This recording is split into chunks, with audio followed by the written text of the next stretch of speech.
thank you very much for taking your time to talk to me. You're quite welcome. Today's concert is a tribute. Could you just tell me how did that project start? Well, you know, Jimmy Smith is a great organist, a great artist, and we wanted to pay tribute to him because we all love him, Leonardo especially, and Tony does too, and so do I, you know. I never played with Jimmy Smith, but I always admired his music, so we put this band together to pay tribute to him. We play some of his songs. We play Got My Mojo Working, Midnight Special, and The Sermon. So we hope we do justice to Jimmy Smith. As you know, he died a few years ago, you know.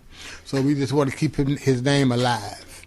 And in your opinion, what is the most unique thing about his music? Well, you know, he played organ. Now that was unique in itself. He had a good groove. You know, a groove is like a good steady beat that's always on, you know, and he was the master at that. So that's what was special about Jimmy Smith. Do you have any other artists that you admire so much that you would imagine yourself doing a tribute project? Oh yeah, you know, I like to pay tribute to Cannonball Adderley and maybe Miles Davis, J.J. Johnson.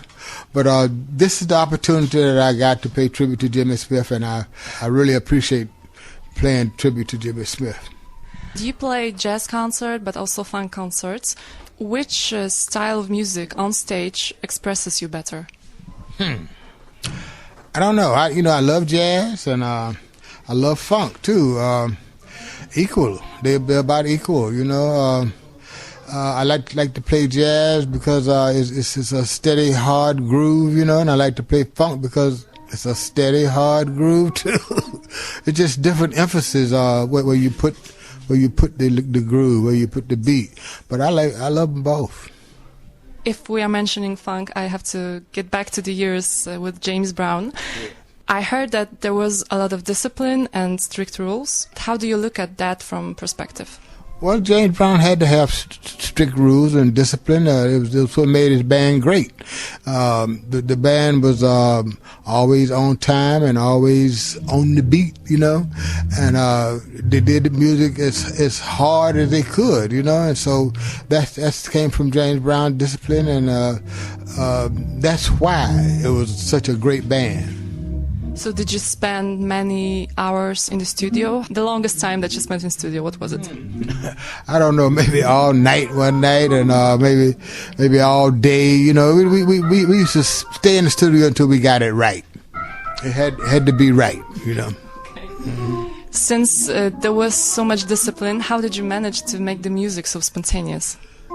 You know, it was the beat was strong discipline, you know, but the solos were spontaneous because he might call anybody out to play a solo, you know. Usually it was me, a Maceo, a Sinclair, a Jabbo, you know, but the beat had to be correct, you know, so all the rhythm tracks were highly disciplined, but the solos were spontaneous.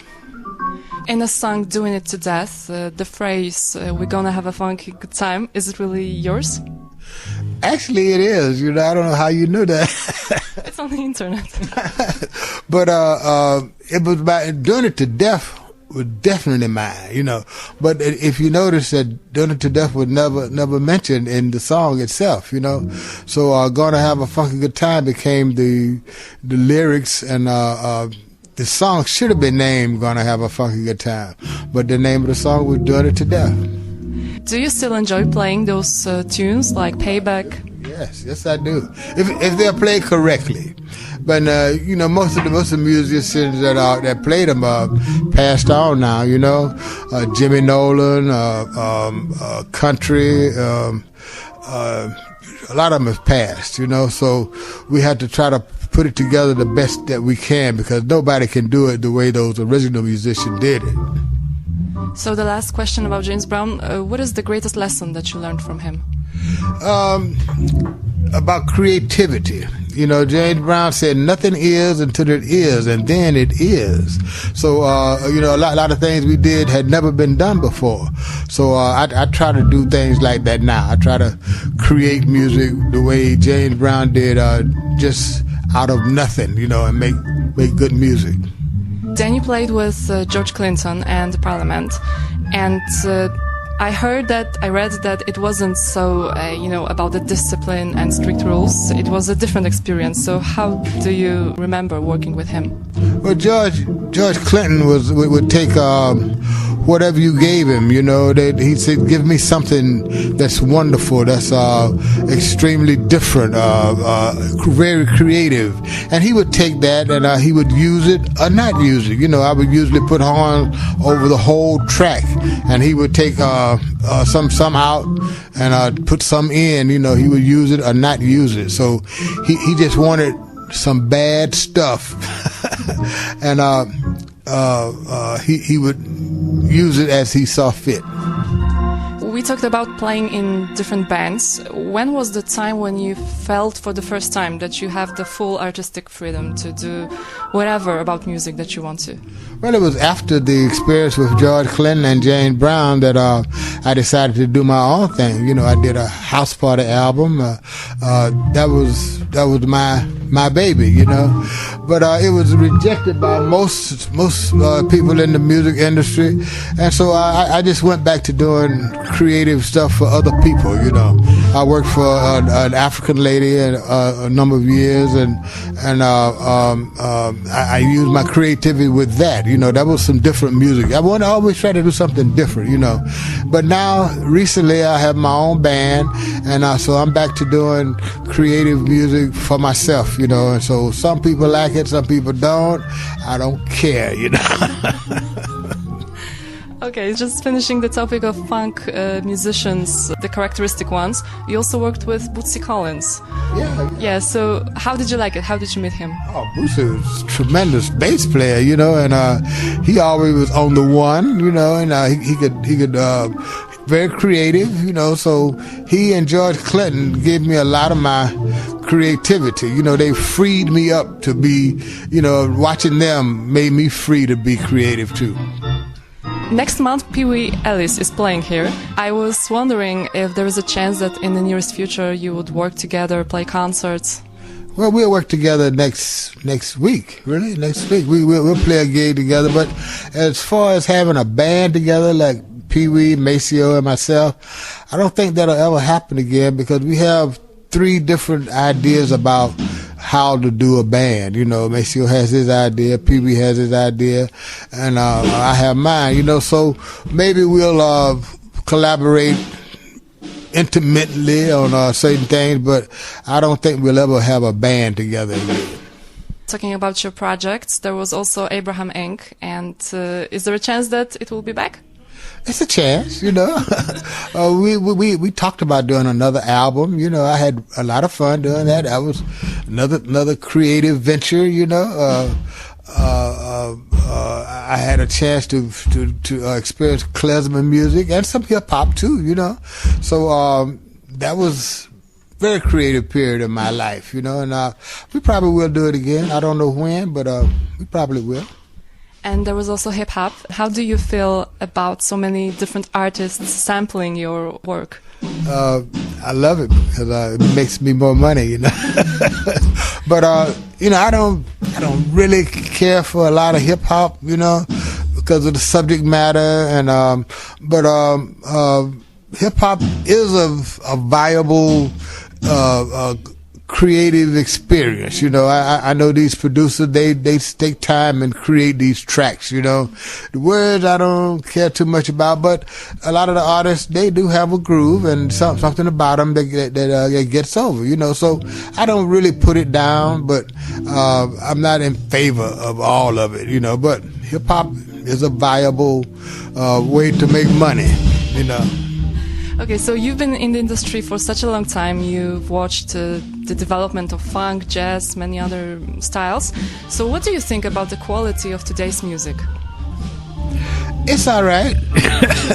I don't think it's as creative as it was back in the 70s, the 60s and 70s, because it's not anything really new. Most music now is put together, digitalized, It's kind of put together now, where back in the 60s and 70s, music had to be created out of the air, you know, nothing to go by, you know.